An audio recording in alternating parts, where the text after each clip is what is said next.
अगर आप शिकायत करने जाते थे तो सबसे पहले पुलिस आपकी जेब की तरफ देखती थी कि जेब में कुछ है तभी डीजल भराया जाएगा। जेब में कुछ नहीं है तो नहीं डीजल भरेगा, ना पुलिस चलेगी आपके साथ।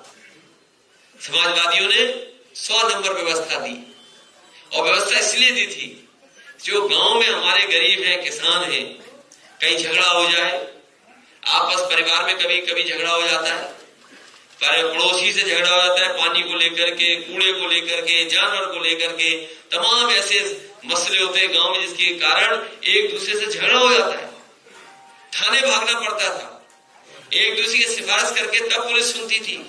तो समाजवादियों ने व्यवस्था दी कि आप गांव में खड़े होकर के फोन मिलाइए, और 15 मिनट तक होंगे जब पुलिस आपके पास पहुंच करके मदद करने का काम करेगी।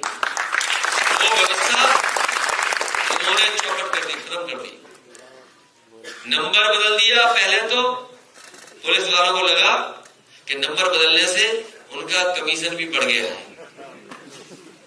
तो नंबर इन्होंने बदला, पुलिस ने भी अपना दाम बढ़ा लिया और व्यवस्था को पूरा तरीके से खत्म कर दिया। अभी मैं उन बेटियों से मिला था जिन बेटियों को वहां काम मिला हुआ था, सबसे पहले वही फोन उठाती थी, और उसमें हम लोगों ने बेटियों को और महिलाओं को इसलिए रखा था क्योंकि वो गुस्सा नहीं करती। कितना भी कोई दूसरी तरफ से फोन मिलाएगा तो महिलाएं और बेटियां कभी गाली नहीं देंगी, भाषा नहीं गलत इस्तेमाल करेंगी। इसलिए हम लोगों ने डायल हंड्रेड में महिलाओं और बेटियों को रखा था, क्योंकि उनका इमोशन अलग होता है। वो आपसे नाराज नहीं होंगे अगर आप तकलीफ और परेशानी में हैं तो। और अगर पुरुष को रख देते तो अगर 2 बार आप कुछ दुख सुनाते तो उस तरह से आपको कुछ सुनने को मिल जाता।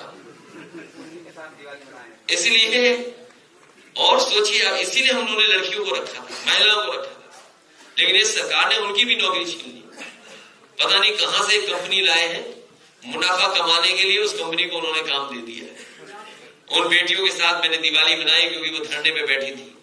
मैंने कहा मुझे अच्छा नहीं लग रहा, क्योंकि ये योजना हम लोगों ने बनाई थी, पुलिस को अच्छी व्यवस्था दी थी, इसलिए हमने उनसे कहा कि हम आपके साथ हैं, और जब कभी भी हमें सदन में बात उठाने का मौका मिलेगा हम सरकार के सामने खड़े होंगे और सरकार को मजबूर करेंगे कि जिन्होंने इतनी फोन उठाए हैं, उत्तर प्रदेश की गरीब जनता की मदद की है, इनके अगर 3000 रुपए बढ़ाने हो तो ये 3000 रुपए कोई ज्यादा रुपए नहीं होते हैं। हम उनसे कहेंगे 3000 नहीं 6000 भी जब कभी समाजवादियों का मौका मिलेगा तो हम बढ़ा करके उन्हें सम्मान देने का